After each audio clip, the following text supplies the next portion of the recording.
하나님은 크리스천들이 마음 안에서 성령을 불출되는 방언기도라요. 카리스마를 극대화하시기를 소원하십니다. 카리스마는 성령으로 충만할 때 강해집니다. 저는 예배나 집회를 인도하기 전에 마음 안에서 올라오는 방언으로 기도를 오래 합니다.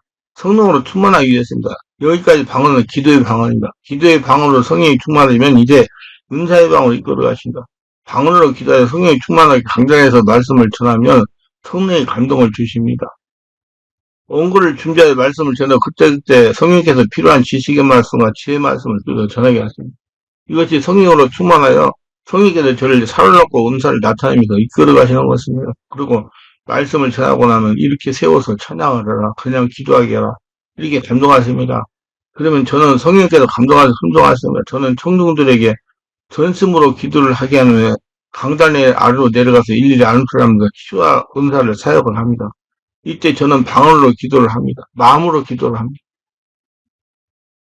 그러면 성령께서 저에게 은사의 방언을 역사하십니다. 강단에서 충만하게 됐으므로 마음으로 기도하면 충만해집니다. 그래서 방언 기도하며 안수할 때 저에게 성령께서 감동을 하십니다. 이 사람 마음이 가까워야 영이 잠자고 있다. 영이 깨어나게 하라. 그러면 제가 순종합니다. 다른 사람 안수하면 이 사람은 서러운 상처가 있다. 서러운 상처를 치유되게 하라. 그러면 제가 조처를 합니다. 이 사람은 귀신이 역사한다. 죽기를 하라. 그러면 죽기를 합니다. 이 사람은 자아가 너무 강하여 시간이 오래 걸리겠다. 이 사람은 아직 성령이 장악을 못했다. 이 사람 앞으로 데리고 나가서 기도하라. 이렇게 방언 마음으로 기도하면서 안수를 하면 성령께서 알려주십니다. 이 사람은 무당의 영이 대표에 있다. 이렇게 알려주시래요. 귀신 축사는 전적으로 성령께서 하시는 일입니다. 귀신 축사하려고 하면 분명히 자신의 성경에서 성령에 올라오는 방언으로 기도를 오래 해야 됩니다. 또 마음으로도 기도해야 돼요. 성령으로 충만한 상태를 유지하여서 환자에게 전해시키는 것입니다. 환자가 기도를 드리면 축사가 되지 않습니다. 환자가 기도하도록 성령 충만한 상태로 안수를 하여 환자의 마음에 성령에 분출되는 성령으로 귀신을 죽게 하는 것입니다. 소교는 무엇보다 성령께서 집에 장악하는 것이 우선이므로 성령님이 장악할수록 환경만 만들어집니다. 절대로 환자가 기도하지 않으면 성령 역사, 귀신 축사 안 됩니다. 환경으로 환자가 마음을 열고 기도하게 하는 거예요. 환자가 열심히 기도를 해야 성령으로 장악이 됩니다. 방이 되면 여러 가지 가시적인 현상이 일어납니다. 호흡을 몰아쉰다든지 울음이 터진다든지 손발에 몰아든다든지 가시적인 현상이 일어난다. 우리가 귀신을 쫓아낼 때 과연 귀신이 나가는지 어떻게 알 수 있겠는가 하는 문제가 있습니다. 성경에서 귀신을 쫓아낼 때 나가는 모습을 자주 구체적으로 전술하는 부분이 있습니다. 그 장면을 여기에 옮겨보면 아래왔습니다. 귀신이 그를 잡아 갑자기 부르짖게 하고 강렬히 이렇게 거품을 흘리게 하면 몹시 상하게 겨우 떠나가야 누가복음 9장 39절. 많은 사람이 붙었던 더러운 귀신이 크게 소리지며 나가고 사도행전 8장 귀신 소리지며 아이로 심히 병이 일으켜 하고 나가네. 그 아이가 죽음같이 되어 많은 사람이 말하기를 죽었다 하나. 마가복음 9장 26절. 더러운 귀신이 사람으로 경일 일으켜 하고 큰 소리를 지금 나오는 자다. 마가복음 1장 16절. 여러 사람이 귀신 나가며 소리를 내이르되 당신은 하나님의 아들이다. 누가복음 4장 11절. 귀신이 쫓겨나는 장면을 우리는 눈으로 확인해야 돼야만 사역을 종결할 수 있는 것입니다. 앞에 예를 보면 갑자기 부르짖다, 격렬히 일으키다, 거품을 흘리다, 몹시 상하다, 크게 소리지다, 죽음같이 되다 등이 기록되어 있습니다. 성경은 귀신이 쫓겨나는 현상을 이와 같이 묘사하고 있지만 현실적으로 이를 알아차리는 게 간단하지 않습니다. 우리가 운동을 할 때 처음에는 실력이 좋은 사람이 시범을 보고 따라하게 됩니다. 능숙한 선수도 시범을 보이는 선수의 모습을 보면서 할 수 있는 것 같은 자신감이 생기지만 막상 하려고 하면 마음대로 되지 않습니다. 보면 쉽게 할 수 있는 것 같은데 막상 하려고 하면 제대로 되지 않는 것처럼 성경에 이렇게 기록되어 있으나 이런 현상을 보면 귀신이 쫓겨나는 것으로 확인할 수 있겠다고 생각되지만 실제 축사의 현상에서 도무지 감을 잡을 수 없을 정도로 혼란스럽게 마련입니다. 성령으로 장악된 귀신은 여유를 쯤하고 sul탄해야 되는데 본인이 환자가 기도를 해야 된다고 그랬습니까?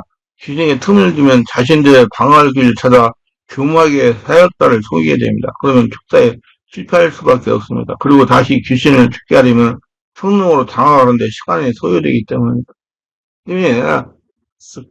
계속 안수기도하고 기도하면 성령 역사는 쌓이게 되니까 조금만 더 하면 되니까 문제될 거 없어요. 귀신을 축사하려고 오늘 사역자의 능력이 어느 정도 알지 못하여 귀신 축사자도 역시 귀신 능력이 어느 정도 강한데 알지 못하면 그래서 서로 탐색전이 시작되고 그 15분이 지나면 본격적인 영수싸움이 시작됩니다. 이때 영수싸움을 때는 본인 환자가 기도할 때, 사역자는 안수라 소리 지르듯 봐서 시작됩니다. 귀신이 약하다면 그때부터 위장술을 펴면서 어떻게 해서든지 그 순간을 모면하고 살아도 안물려고 가던 수단을 다 사용합니다. 그 중에 거짓으로 나간 척하는 것이 일반적으로 많이 사용하는 귀신들의 유괴입니다. 저는 귀신이 이렇게 속이는 것을 미연에 방지하기 위해 환자에게 기도하게 하던 것입니다. 기도해서 성령이 충만하면 다 드러나게 돼 있어요. 와, 먼 귀신, 먼 귀신. 하늘나라 같으면 다 떠나게 돼 있어요. 사역자 역사는 성령을 환자에게 전해시켜 환자를 성령께 장악하게 하는 것입니다. 환자가 스스로 기도하여 성령으로 장악이 되면 귀신은 속이는 행동을 더 이상 하지 못하고 정체를 폭로하며 떠나기 때문입니다. 소리도 지르고 경련도 부리고 거품도 불어내고 토하기도 하고 지독한 냄새도 풍기고 이런 모습을 보고 귀신이 나갔다고 판단하고 섣불리 축사를 마무리하게 되면 사역자가 떠난 다음에 다시 돌아와 괴롭게 되며 이렇게 이장술로 모면한 귀신은 더 강한 귀신을 불러들여 그 환자 사정이 전부 다 더 나빠지게 되는 것입니다. 면역력이 생긴다는 얘기예요. 그래서 항상 기도를 오래오래 많이 해야 돼요. 그래서 내가 월화 금토에 집중 기도를 계속하는 거예요. 그 다음 다시 쫓으려고 하면 쉽게 나가지 않고 결국 실패하게 되는 결과가 됩니다. 왜? 귀신이 면역력이 생기죠.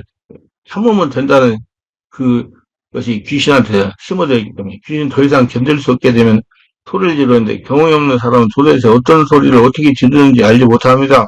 큰 소리를 악 하기도 하고 나 동네 하기도 하고 욕설을 하기도 하고 떠나갔다 하기도 하고 알았어 떠나갈게 하기도 하고 내가 얘하고 몇 년을 살았는데 떠나가? 못 나간다 안 간다 그렇게 하기도 하고 악하고 단발적으로 막 소리를 지르기도 하고 때는 끙 하고 신음하듯 하기도 하고 제발 이러지 말라면서 애원하기도 합니다. 어떤 경우에는 입을 악물고 얼굴이 일그러지면서 아무 소리 내지 않는 경우도 있습니다. 이런 모든 형태를 다 포함하여 성경은 소리 지르며 나간다고 서술하고 있습니다. 격렬을 일으키는 건 온몸이 부르르 떨려 진동합니다. 억울한 일이 있으면 사람이 몸을 떨고 흉악한 일을 목표로 한 분노에서 사실 떨지 않습니까? 그처럼 부르르 떱니다. 여러 차례 몸을 떨 때 얼굴은 몹시 일그러지고 괴로워합니다. 상수만 떨기도 하고 온몸을 떨기도 합니다. 때로는 그때 떠는 힘이 강해서 잡고 있던 사람들이 튀겨나가기도 합니다. 몸을 떨 때 강력한 영적 진동이 일어나 곁에 있던 사람들이 혼자라에 쓰러지거나 넘어지기도 합니다. 또 다른 진동하며 떠는 이유는 성령께서 권능이 두려워서 떨기도 합니다. 거품을 흘리는 경우가 입이 찢어지도록 하품을 하기도 하고 목구멍이 크게 확장하기도 하고 입 속에 있는 음식물이 토하기도 하며 거품이 일어나면서 썩은 냄새를 풍기기도 합니다. 입에 개거품을 품듯이 부르기도 하고 기침을 할 때 가래를 토해내서 하는 경우도 있습니다. 이런 역시 얼굴이 일그러지고 몸은 요동하며 격렬히 일으키고 소리를 지르며 토해냅니다. 이 모든 행위가 복잡적으로 그리고 동시에 일어나기도 하고 분리되어 일어나기도 합니다. 무엇이 몸을 상하게 하는 경우는 축사자는 조심하면 안 됩니다. 머리를 무작위 찌고 손으로 핥히고 가든 자유로하면서 눈동자를 시게 뒤집어지고 물건을 내던지기도 합니다. 무릎을 갑자기 강렬하게 꿇어 쿵쿵 소리가 날 지경입니다. 흉기를 들고 살치며 위협하기도 합니다. 씩씩거리면서 분난 사람이 이성을 입고 다니는 것 같이 돌아다니면서 무척 위험합니다. 성경 몹시라는 단어로 이를 강조하고 있습니다. 귀신은 쫓겨나가지 않기 위해서 사역자를 이와 같은 자해행위를 하면서 위협하는 것입니다. 그렇기 때문에 환자가 기도하지는 안 돼요. 상하게 되지 않으면 돼요. 장악되면 쉽게 없어집니다. 이런 귀신이 상하게 하는 행위에 주눅이 들면 축사는 실패하게 됩니다. 두려워하지 말아야 돼요. 이런 경우를 예방하기 위해 환자를 성령으로 장악되게 하는 것입니다. 성령으로 장악이 되면 얌전하게 떠나는 것이 보통입니다. 축기 사역사는 환자를 성령으로 장악되게 하는 다각적인 방법을 하고 적용해야 됩니다. 그래야 축기가 쉽습니다. 흉같이 되는 경우 역시 사역자는 크게 놀라지 않을 수가 없을 겁니다. 간혹 어설픈 축사들이 축사를 흉내내다가 사람을 죽이는 경우 있지 않습니까? 이런 사례 때문에 축사자는 환자가 죽은 것처럼 되어버리면 덜컥 겁을 먹게 됩니다. 축사 사역에서 가장 위험한 것이 두려움, 겁을 먹는 일입니다. 축사가 겁을 먹으면 귀신은 절대로 나가지 않고요. 사역 못합니다. 그래서 축사자는 담대해야 돼요. 그래서 축사자로 하여금 겁을 먹고 휴직에 하려고 몹시 상하게 하나 갑자기 좋은 것처럼 되는 속임수를 사용하는 겁니다. 그러면 목을 눌러가지고 숨을 못 쉬게 하고 막 그럽니다. 죽은 것처럼 되어버린 모양을 보고 겁이 먹고 축사를 더 이상 진행하지 않으면 실패할 수도 있습니다. 축사는 마무리가 겁입니다. 99% 귀신이 항복할 때 나타나는 증상이 이와 같은 현상들인데 이로 완전히 축사가 되었다거나 겁을 먹었다거나 해서 축사를 허져 마무리하게 되면 다 죽어가는 귀신이 회개상하게 되어버리고, 이렇게 되면 쫓아내는 일이 무척 어려워지고 귀신은 내성이 생기는 것입니다. 축사는 마무리가 중요해요. 귀신이 모두 쫓겨나가지 확인해야 되는데, 우선 환자의 눈을 살펴봐야 돼. 귀신이 속말센 눈동자가 미친 사람 눈 같지만 귀신 쫓겨나는 눈동자가 맑아집니다. 초점이 흐리던 눈동자가 선명한 초점이 생기고 맑아집니다. 얼굴에 생기가 돕니다. 그런데 어느 정도 맑은 눈인지 설명할 수 없고 실제로 경험해야만 알 수 있는 겁니다. 따라서 여러 차례 경험을 하게 되면 분별력이 생기기 마련입니다. 일그레 얼굴이 평안히 깃들게 되고 피부가 맑아지면, 그러나 이런 차이는 미묘하기 때문에 많은 경험이 필요합니다. 이 단계에서 귀신은 이장을 할 수 있기 때문에 역시 맨발한 주의가 필요합니다. 따라서 초보 축사자는 반드시 경험이 많은 노련한 축사에 곁에서 배울 필요가 있고 임상적인 경험을 많이 쌓을 필요가 있습니다. 섣불리 다루면 귀신은 더욱 강해져 쫓겨나기가 점점점 어려워질 뿐입니다. 면역력이 생겨가지고.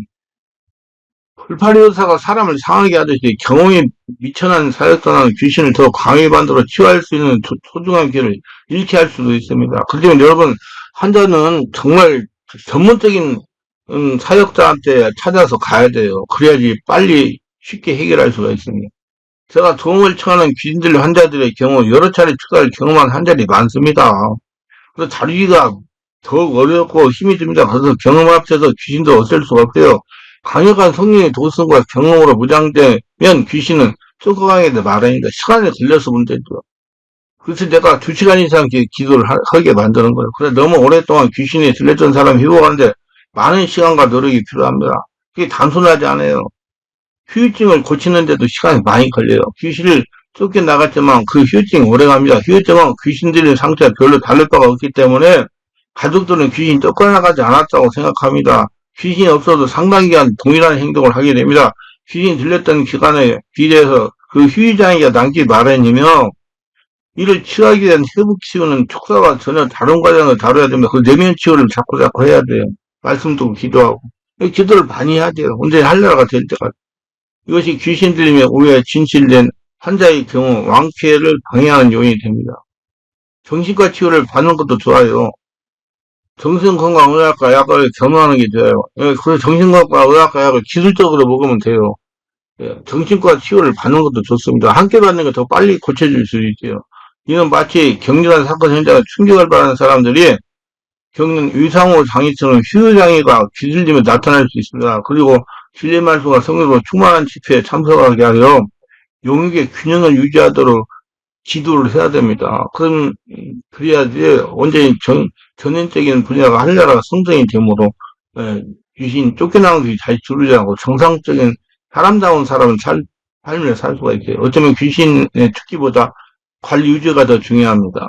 보편적 귀신이 떠나갈 때 나타나는 현상은 이렇습니다. 콧구멍을 벌렁거리거나 입술이 오므라들며 목구멍이 확장됩니다. 몸이 부르기도 하고 부르르 떨기도 하며 뱀처럼 쉬소리 내기도 하고 동물 소리로 울부짖기도 하며 심한 악취를 풍기도 합니다. 더러운 고래를 뱉거나 거품을 뿜어내기도 합니다. 흰자위만 보이거나 눈동자만 크게 확장되거나 두 눈이 각각 따로 움직이기도 합니다. 귀신 들린 사람이 쓰러져 발작을 하면서 기침을 할 때는 귀신이 축이되는 경우가 많습니다. 몸이 뒤틀리면서 발작하기 시작합니다. 조금 지나면 기침을 사정없이 하면서 떠나갑니다. 코를 고면서 자는 척하는 귀신도 있습니다. 깜빡깜빡 숨차게 빠져버리는 경우도 많습니다. 이외에도 여러 가지 크고 작은 여러 가지 특이한 육체적인 현상들이 나타납니다. 이런 현상은 축기되면서 서서히 약해지다가 나중에 온전하게 됩니다. 그럼 축기 사역자는 환자는 이러한 현상이 나타났다고 절대 두려워하면 안 됩니다. 또 축기가 완전히 끝났다고 생각하면 안 됩니다. 보편적으로 나타나는 현상이며 성경에서 환자를 장악하시면 더 이상 나타나지 않습니다. 축기 사역자는 많은 경험을 해야 됩니다. 부족한 경험을 보충하기 위해 선배 사역자로부터 배워야 되며 이들이 경험을 다룬 책을 많이 읽는 건 좋습니다. 마지막 귀신을 축자내는 것은 진동이나 언행이나 숨쉬는 것이나 모든 것이 종합하게 판단합니다. 성경에서 떠나가라고 명령하고 감동하시기도 합니다. 그러므로 축사할 때 진동하고 발작을 한다고 떠나가라 소리만 질른다고 귀신 절대 떠나가지 않습니다. 난 소리 질리지 말라고 그래요. 사역자는 마음에서 올라가는 방귀를 계속하면서 성령님의 집에 장악한 상태를 살핍니다. 마음으로 기도하면. 성령께서 완전히 장악하시면 귀신이 기침 한 번을 떠나가니 인내하고 기다려야 됩니다. 절대로 성령이 장악되지 않으면 귀신은 떠나가지 않습니다. 축사사가 많이 해봐야 됩니다. 전문적인 사역사가 축제하는 것을 보면 실전을 쌓아야 됩니다. 누구든지 처음부터 잘하는 사람 없어요. 배워가면서 시행착오를 겪어가면서 터득하고 전문이 되어가는 것입니다. 사역을 하다 보면 축기가 어려운 사역이 아닙니다. 성령과 인격적인 관계가 되면 아주 쉬운 것이 축기입니다. 자신의 힘으로 축제를 하기 때문에 어려운 겁니다. 전적으로 성령께서 주시는 권능과 힘으로 사역하는 것입니다. 절대로 축기는 사람의 힘으로 할 수 없습니다. 반드시 성령의 권능으로 사역하는 겁니다. 그러므로 축기 사역을 하는 사역자는 성령의 인격적인 갖기를 맡고 지내려고 노력을 해야 됩니다. 그건 성령의 세례 충만, 은혜 충만, 깊은 기도를 많이 해가지고 하늘나라 성전이 되어야 돼요. 사역한 성령의 감동을 순간순간 받고 순종할 수 있도록 성령의 역사에 집중하고 있어야 됩니다.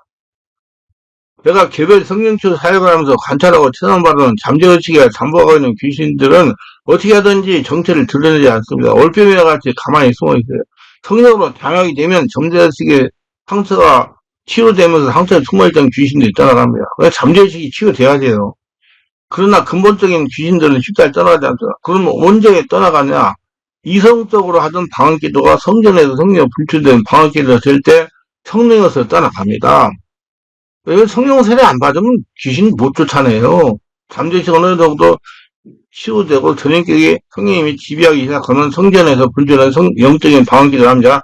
자신 안에 성령의 권능이 불출되는 겁니다. 이때 숨어있던 귀신들이 성전에서 성령으로 불출되는 방언으로 기도할 때마다 막 떠나가요.